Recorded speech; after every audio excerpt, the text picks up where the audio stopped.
Habari, napenda kukaribisha Vishiga Updates. Kwanza kabisa ni kukaribisha kusubscribe channel yetu ya YouTube ambayo ni Vishiga Updates, ili uwe wa kwanza kupata taarifa pindi tunapoposti vitu vipya kwenye channel hii. Leo nitakuelekeza namna ya kupata namba yako ya NIDA endapo umeisahau. Nitakuelekeza kodi ambazo unaweza kutumia kupata namba yako ya NIDA endapo unakuwa umeisahau. Zipo kodi nyingi tofauti tofauti.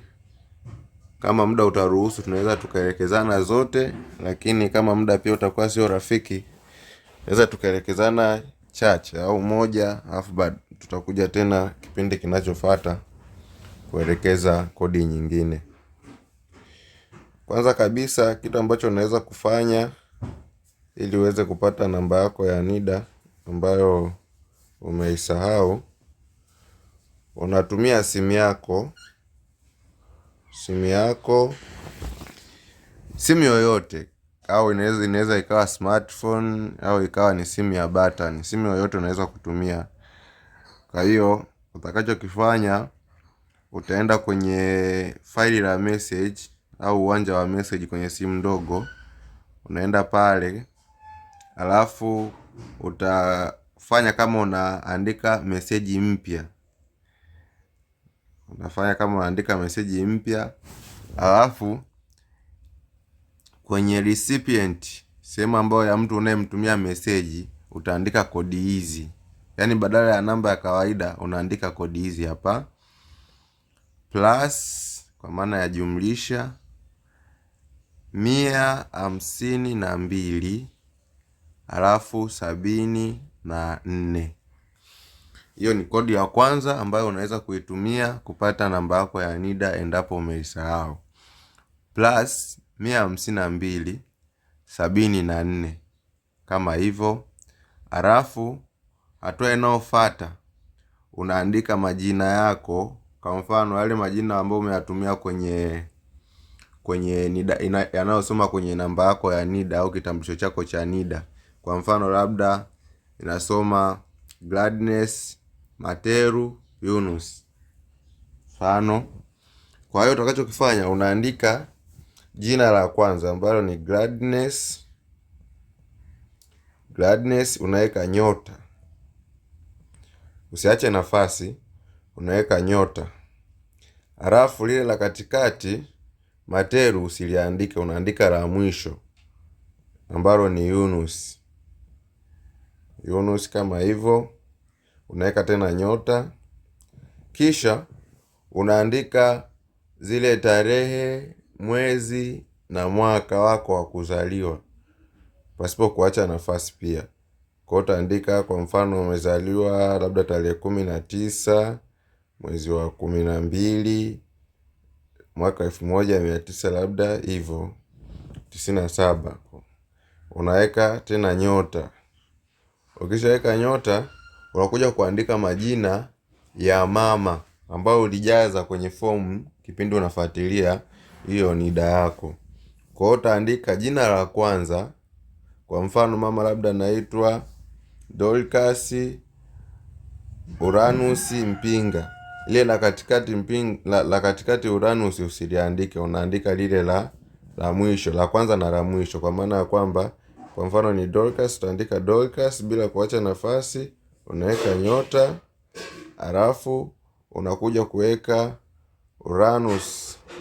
Uranus uiandike, unaandika Mpinga la mwisho. Mpinga. Naandika Mpinga la mwisho. Sasa ukishafanya hivyo, kumbuka kule tayari ushaandika zile kodi ambazo ni plus 15 274. Plus 15 274, yani jumlisha 152 74. Kama unakuwa hujaiandika, basi unatakiwa kuiandika afu ndo unatuma sasa. Kama unavyotuma tu message kawaida, unatuma. Shatuma kama hivyo, utasubiri kwa muda ili ilete majibu.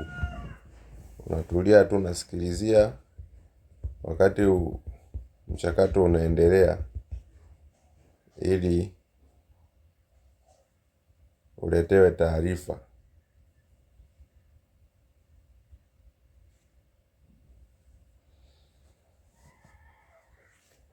Taarifa tayari zimeshachakatwa kama hivyo. Unaona message ni hii hapa. Message ni hii hapa. Inasema ndugu Gladness, namba yako ni hii hapa, namba ya NIDA kama inavyosoma. Kitambulisho chako kimeshazalishwa. Kama bado haujakichukua, tafadhali fika uchukue katika ofisi ya NIDA. Huyu yeye aliandikishia Temeke, kwa hiyo nimemuelekeza kabisa ni wapi ambapo anaweza kuchukulia. Nimemwambia anaweza kuchukulia ofisi za NIDA Temeke. Kwa hiyo wewe pia kama taarifa zako ulizozijaza ni sahihi, haujakosea, itakuletea meseji kama hii ambayo ina NIDA yako, ina jina lako pale na taarifa kama hizi hapa ambazo unaweza kuziona kwenye hii meseji. Lakini pia kama unakuwa umekosea, kama unakuwa umeteleza, labda kuna kitu umekosea, itakwambia kwamba taarifa ulizojaza sio sahihi. Sasa hii ni kodi ya kwanza ambayo nimekupa. Kwa hiyo usipate shida sana unapokuwa umepoteza namba yako ya NIDA. Cha msingi ni hizo kumbukumbu ambazo mimi nimekuelekeza, natakiwa kuzijaza, ikiwemo hayo majina, na bila usisahau kuacha ile kuweka zile nyota mlolongo kama nilivyokupa. Kwa leo tuishie hapo. Karibu darasa linalokuja. Asante pia kwa kutazama, lakini pia usiache kusubscribe channel hii ya Vishiga Updates. Tukutane darasa linalofuata. Asante sana.